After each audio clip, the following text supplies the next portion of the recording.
आंकड़ों तक। आम जनता का क्या सोचना है, आइए जानते हैं। आज क्या हमारे देश में जातिगत भेदभाव होता है? ये तो आदिकाल से होता चला है यार, नई बात थोड़ी है। जब आर्य लोग थे तब से चला आ रहा है ये जातिवाद। कर्म के आधार पर बांटा गया था, आज भी वही है। तो जैसा कर्म करता है उसको उस जात में तब्दील किया गया है। तो क्या ये सही है? क्यों नहीं सही है? जो पुराने बुजुर्गों ने बनाया, जो विद्वानों ने एडजस्टमेंट किया, जो परंपरा बनाई है, गलत थोड़ी है। सबसे बढ़िया वही है। तो मतलब आप ये कह रहे हैं खत्म नहीं, ये कभी अगर है भी तो ये कभी खत्म नहीं होना खत्म चाहिए? नहीं होगा, ये बढ़ता ही जाए, कम नहीं होगा ये। तो ये खत्म होना नहीं चाहिए, लेकिन खत्म नहीं होना चाहिए। खत्म हो, हमारा देश बट नहीं रहा है। अगर अंगुलियां सब बराबर हो गए तो किस काम की? कोई काम करेगा? बोलो, कुछ काम होगा उसका? नहीं होगा ना। तो जिसका सबका अपना अलग अलग वर्ग है, सबका अपना अलग अलग वर्ग है। किधर चलो, वहाँ चलो, ठीक है? क्यों हटाया ये? समझे ना? अब सबका अलग अलग काम है, सबका अलग अलग जरूरत है, सबकी आवश्यकता अलग है। कबीरदास ने क्या लिखा हुआ है? रहीमन देख बड़ेन को लख न दीजिए डार, जहाँ काम आवे सुई नहीं करे तलवार। जानते इस बात को? नहीं, आप समझाइए सर प्लीज, एक बार जनता को भी समझाइए। नहीं, जो सुई का काम है वो सुई करेगी, तो तलवार काम हो तलवार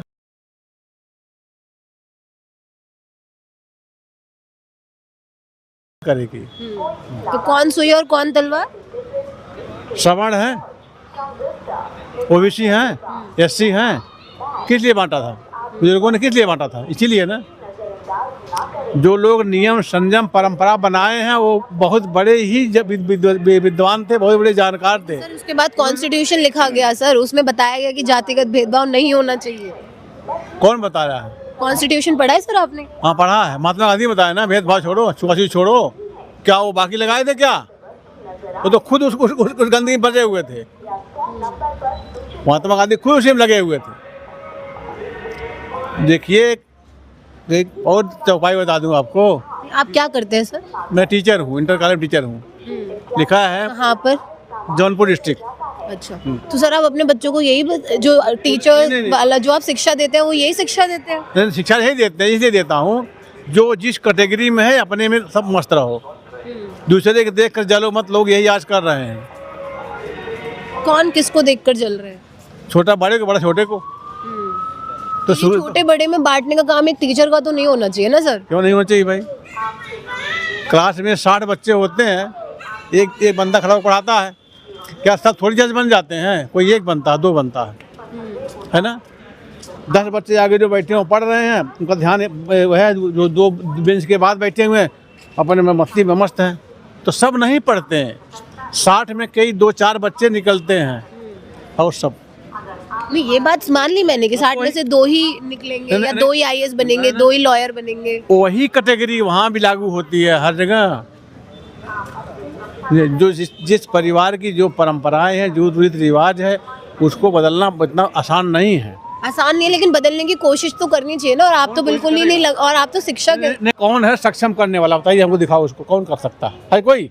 गवर्नमेंट। और इस पे रेगुलेशन, जैसे अभी यूजीसी का गाइडलाइंस आया, उसके बाद का बताया गया कि 118% यूनिवर्सिटी। आप बताइए, अगर आपकी बच्ची यूनिवर्सिटी जा रही है और डिस्क्रिमिनेशन फेस करे, कैसा लगेगा? निकल रहा हूँ, आते आप मेरे को सर ये बताइए कि आपकी बेटी अगर स्कूल कॉलेज जाती है और वो डिस्क्रिमिनेशन फेस करे, मतलब तो कैसा लगेगा आपको?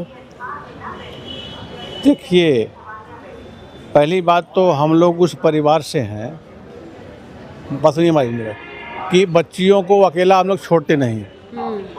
कि तुम अकेले टहल रही हो लोग लेकर के ना, हमारे यहाँ लागू नहीं है। तो ये गलत है? गलत कहाँ है? क्यों गलत भाई?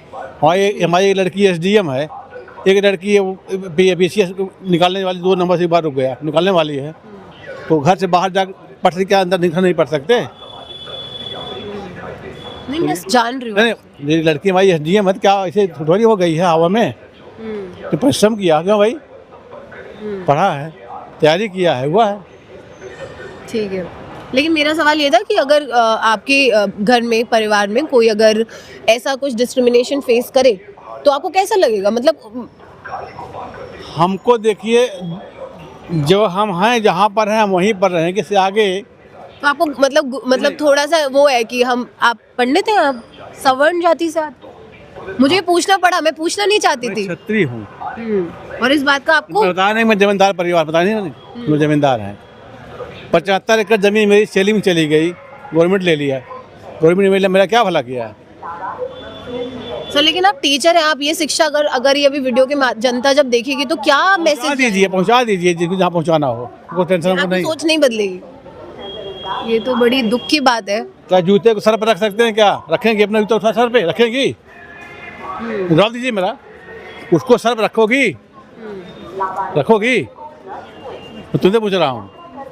मैं इसका जवाब ही नहीं दे सकती सर, मैं तो निशब्द हो गई हूँ आपको सुन के। जो जिस कैटेगरी, जिस लेवल का, जिस स्तर का है उसी स्तर रहने दीजिए उसको, बदल नहीं पाएंगे। क्योंकि जब भगवान ने नहीं बराबर कर पाया तो हम लोग क्या कर पाएंगे? देखिए उन लोगों के लिए मैसेज है जो लोग कह रहे हैं ना कि जातिगत भेदभाव नहीं हो रहा है देश में। आप देख लीजिए, अभी हम सीपी में मौजूद हैं, अभी मैं बहुत लोगों से मिली और उसमें मैं इन सर से भी मिली, ये टीचर है और जिस तरीके की इन्होंने बातें रखी है ना, ये बिल्कुल बहुत दुख देती है। जब मैं आज भी सोचती हूँ कि आज भी जब ऐसी सोच के लोग मिलते हैं ना तो थोड़ा दुख होता है सर, मुझे तो होता है, क्योंकि मैं चाहती हूँ समाज बदले।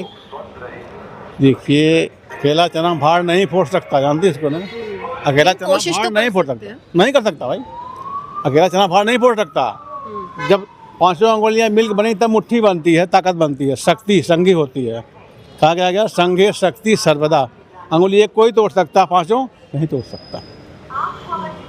ठीक है, ठीक, धन्यवाद हमसे बात करने के लिए। ये टीचर है और उनकी सोच क्या है आपने जाना। हाय।